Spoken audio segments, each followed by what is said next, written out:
আজকে অষ্টম না অষ্টম। প্রিয়সী মণ্ডলী চিরবিপ্লবী ভাষা সৈনিক অলিয়াহাদ, যার জন্ম হয়েছিল 1928 সালে, মৃত্যুবরণ করেছিলেন 2012 সালে।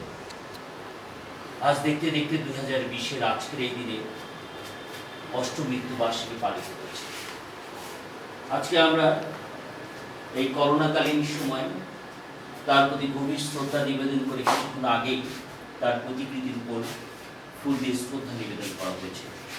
শ্রদ্ধা নিবেদন করেছেন তার পথ চলার অন্যতম সাথী, তিনি যে রাজনীতিতে বিশ্বাস করতেন, যে আদর্শকে ধারণ করতেন, যে রাজনীতি সৃষ্টি করেছিলেন, সেই সংগঠনের সাধারণ সম্পাদক আমাদের অত্যন্ত প্রিয় সাইফুদ্দিন মনি আজকে তিনি শ্রদ্ধা নিবেদন করেছেন।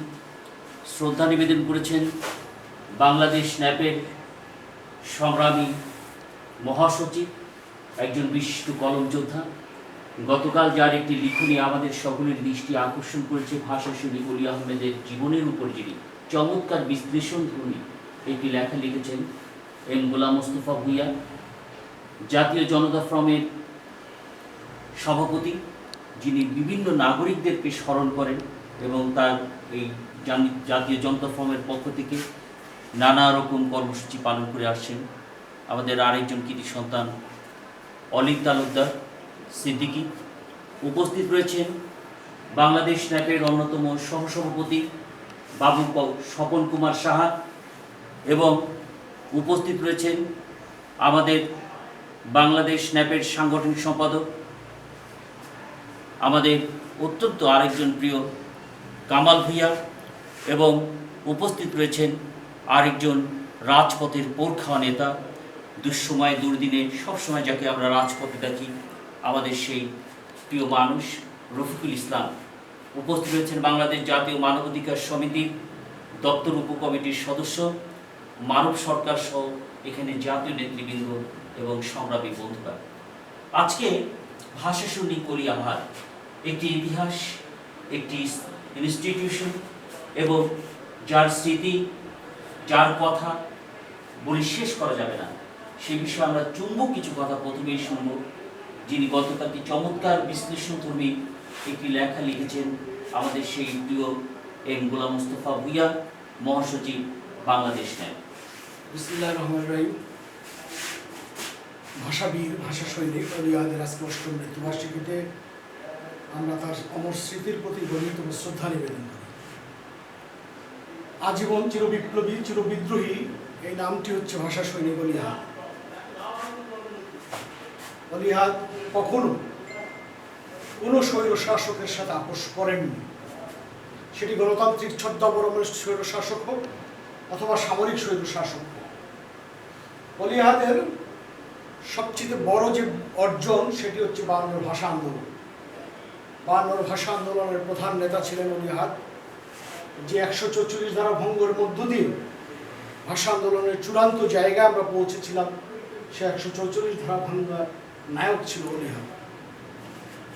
অলি আহমেদ তার জীবনের শেষ মুহূর্ত পর্যন্ত আধিপত্যবাদ, সাম্রাজ্যবাদ, দুর্নীতি, দুর্বৃত্তায়নের বিরুদ্ধে ছিলেন সকল সময় সোচ্চার। সকল শাসকের আমলে দুর্নীতির বিরুদ্ধে অলি আহমেদের কণ্ঠ ছিল আপোষহীন। আমরা যতটুকু জানি, কখনোই কোনো শাসক গোষ্ঠী তাকে লোভ দেখিয়ে, ভয় দেখিয়ে দুর্নীতি বিরোধী আন্দোলন থেকে ফিরাতে পারেননি। আজকে অলি আহমেদের অষ্টম মৃত্যুবার্ষিকীতে দুঃখজনক হলো সত্য, বাংলাদেশের গণমাধ্যমের কোথাও নেই আজ অলি আহমেদের মৃত্যুবার্ষিকী। কিংবা এই কথাটি যদিও বলা উচিত নয়, তারপর আমরা বলতে চাই, অলি আহমেদের নামকে ব্যবহার করে অথবা অলি আহমেদের সন্তান হিসাবে যারা আজকে জাতীয় সংসদ সদস্য হয়েছেন, তার পক্ষ থেকেও তেমন কোনো বিষয় আমরা এখন পর্যন্ত দেখিনি। এটি আমাদের জাতির দুর্ভাগ্য যে আমরা আসলে শাসন ক্ষমতা অথবা রাষ্ট্র ক্ষমতা পাওয়ার জন্য কখনো কখনো পিতৃ পরিচয়ও হারিয়ে ফেলি। এটি আমাদের রাজনৈতিক চরিত্রের একটি বড় ধরনের, আমি মনে করি, যে দুর্বলতা। আমরা যখন রাষ্ট্র ক্ষমতায় বসি অথবা চেয়ার পেয়ে যাই, তখন আর আমাদের পূর্বপুরুষদের স্মরণ করার চেষ্টা করি না। অলি আহমেদ দীর্ঘদিন অসুস্থ ছিল, বাংলাদেশের শাসন ক্ষমতায় ছিলেন, বাংলাদেশ জাতীয়তাবাদী দল বিএনপি, পরবর্তীতে আওয়ামী লীগের শেখ হাসিনা, দুজনের কাছেই অলি আহাদ অত্যন্ত শ্রদ্ধার পাত্র ছিলেন। কিন্তু অলি আহাদের দুঃসময়ে, দুর্দিনে অলি আহাদের পাশে রাষ্ট্র দাঁড়ায়নি। অলি আহাদদের আমরা ভুলে যাচ্ছি, এটি আমাদের জন্য যেমন ক্ষতিকর, আমি মনে করি আগামী প্রজন্মের জন্য আরও বেশি ক্ষতিকর। এখান থেকে আমাদের বের হয়ে আসতে হবে।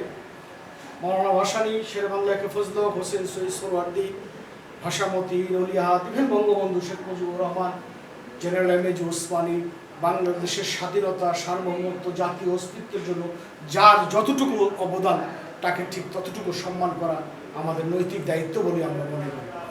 অলি আহাদের এই ৮ম মৃত্যুবার্ষিকীতে তার স্মৃতির প্রতি গভীরতম শ্রদ্ধা জানিয়ে আমি আমার বক্তব্য শেষ করছি। ধন্যবাদ। আমরা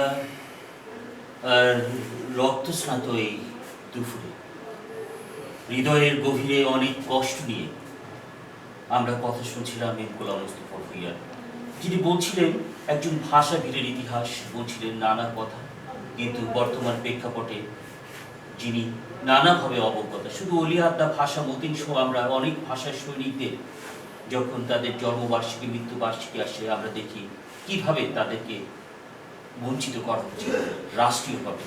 আজকে আমরা রাষ্ট্রীয়ভাবে আজও ভাষা সৈনিকদের তালিকা প্রকাশ করা হয়নি। আমরা এই অলি আহাদের ৮ম মৃত্যুবার্ষিকী উপলক্ষে রাষ্ট্রীয়ভাবে সকল ভাষা সৈনিকদের তালিকা প্রণয়ন করার জোর দাবি জানাচ্ছি। এই পর্যায়ে সেই ব্যক্তি আমাদেরকে স্মৃতিচারণ করবেন যিনি অলি আহাদের সাথে ছিলেন, কাছে ছিলেন, পাশে ছিলেন, যাকে অত্যন্ত স্নেহ করতেন এবং তার রাজনৈতিক দলের সেক্রেটারি হিসেবে যাকে নির্বাচিত করেছিলেন। আমাদের সেই ছাত্র রাজনীতির সোনালী অতীত, রাজপথ, গণতন্ত্র, এবং যিনি নিজেই স্বকীয়তায় একজন নন্দিত ছড়াকার, সেই সাইফুদ্দিন মনিকে আমরা অনুরোধ করব আজকে এই স্মৃতিচারণমূলক দু একটি কথা আমাদের সামনে উপস্থাপন করার জন্য। আজকে সবাই উপস্থিত বন্ধুগণ, আজকে অলি আহাদের ৮ম মৃত্যুবার্ষিকী। সারা দেশ মনে হয় ভুলে গেছে। পত্রিকায় বলে আরে অলি আহাদ, টেলিভিশনে গেলে অলি আহাদ, আমার মনে করাই দিন। কয়েক বছর মনে করাইছি, অনেক দিন আগেই মনে করাইছি, বাংলা ভীষণ যতগুলো আছে, কিন্তু কেউ আর মনে করে না অলি আহাদ সাহেবের কোনো ইম্পর্টেন্স দেওয়া দরকার। ভাষা আন্দোলনের সময় সবাই নাচানাচি করে, বাংলাদেশের সবচেয়ে বড় আন্দোলন, কিন্তু ভাষা আন্দোলন যাদের জন্য হয়েছে তাদেরকে আর কেউ স্মরণ করে না, ভাষা দিবসে একটু স্মরণ করে। যারা অলি আহাদ সাহেবের নিয়ে জোট করছে, বেগম খালেদা জিয়া, অলি আহাদ সাহেব হাসপাতালে ছিল, উনি ছিলেন সরকার প্রধান, উনি দেখতেও আসেন নাই, আর ওনার খেয়ালও ছিল না বিদেশে ওনার নিয়ে একটা চিকিৎসা করবে, রাষ্ট্রীয়ভাবে চিকিৎসা করবে। শেখ হাসিনা তো করে। এই হচ্ছে আমাদের দেশের অবস্থা, এই হচ্ছে আবার প্রয়োজন হলে অলি আহাদ করে কান্না শুরু করবে। আর কি করবে, অলি আহাদের মেয়েই অলি আহাদ ভুলে গেছে। সেখানে আজকে আমরা যারা ক্ষুদ্র ব্যক্তি আছি, আমরা মনে করি আমরা সবাইকে স্মরণ করব, এবং দেশের রাজনীতি আমলা কামলা চোর বাটপাটদের হাত থেকে আমাদের হাতে আসবে। 2 কোটিতে মার্কা কিনে 5 কোটিতে ভোটার কিনে এমপি হইলে দেশটা লুটপাট করেই খাবে। আজকে এই রাজনীতি থেকে যদি আমরা দেশকে ফিরাতে পারি, জনগণের রাজনীতি আনতে পারি, তাহলে অলি আহাদ, ভাষামতি সহ এইসব নেতাদের মূল্যায়ন হবে এবং পরবর্তীকালে আমাদেরও মূল্যায়ন হবে। আজকে আমরা রাজপথে আন্দোলন করেছি এবং আমাদের সাথে যারা আন্দোলন করেছে, সরকার অনুকূলে যারা গেছে, 2 দলের বড় নেতারা, কেউ কাছে 20 টাকা নাই, 100 কোটি টাকা কোথেকে আসে রাজনীতি করলে? অলি আহাদ সাহেব এইসব কথা বলতেন, টাকা রাজনীতি করলে টাকা আসে কোথেকে, যার জন্য সবাই ভয় পাই আছে। অলি আহাদের বেশি সামনে আনলে, অলি আহাদের পলিটিক্সটা আনলে আমরা টিকব। যার জন্য অলি আহাদ সাহেব 4 দলীয় জোট ঘটনা হয়েছে। অলি আহাদ সাহেব বলছেন না, জামাত ইসলাম আর এরশাদের মাঝখানে আমি বসবো না। তারপরে আর এটা আর 5 দলীয় জোটও হয় নাই। তারপরে ক্ষমতায় গেছে, ক্ষমতায় গিয়ে বিএনপি তো পুরোপুরি ভুলে গেছে 4 দলীয় জোট, যার ফল আজকে তারা ভোগ করতেছে এবং ফল আরও ভোগ করবে। বন্ধুগণ, আজকে